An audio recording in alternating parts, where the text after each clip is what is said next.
लेकिन video start करने से पहले ना चैनल को सब्सक्राइब कर दो यार। चैनल को सब्सक्राइब नहीं करते आप, वीडियो देख लेते हो। श्राप लगेगा मेरा श्राप। चैनल को सब्सक्राइब करो अभी इसी वक्त, नहीं तो पक्का गर्लफ्रेंड नहीं पटेगी, सिंगल मरोगे तुम, सिंगल।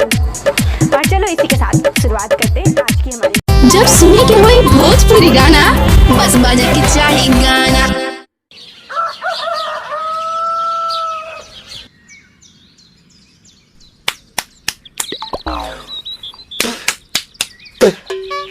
ताए भैया ताहे लरुआल बारा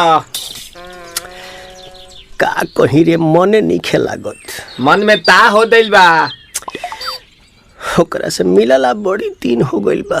ते तला थे हो ओकरे से ओ तला थे ते तला थे था बतावन ना मल दे आ था बुद्ध दैनी ये दो बात तो ही का हमारे भी दो दाल बा मिलवा दे मिलाऊ ना आवा थू ना।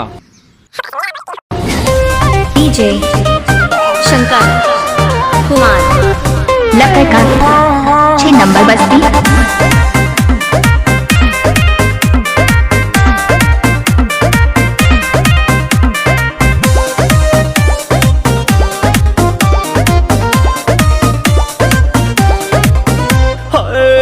आइल बानी तोहरा गलिया केने बाड़ू हमार ललिया, और देखो ना यारावा के पैसन भइल बा हलिया।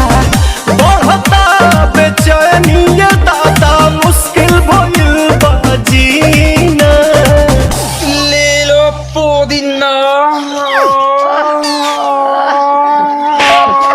पुदीना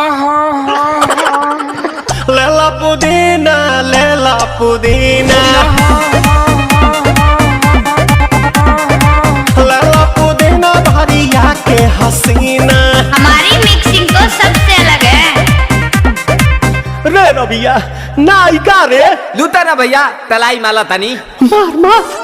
नितला ना नितला जल्दी नितला बहला हो, नितला ना नितला जल्दी नितला बहला हो।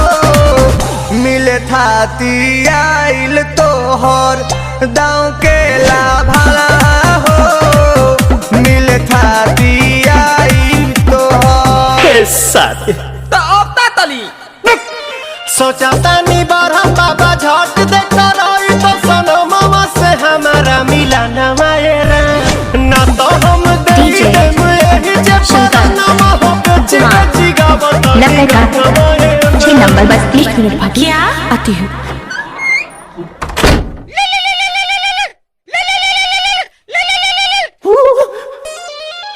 काहे लायल बड़ा मिले हो, भीतर से मन हमर हिले हो।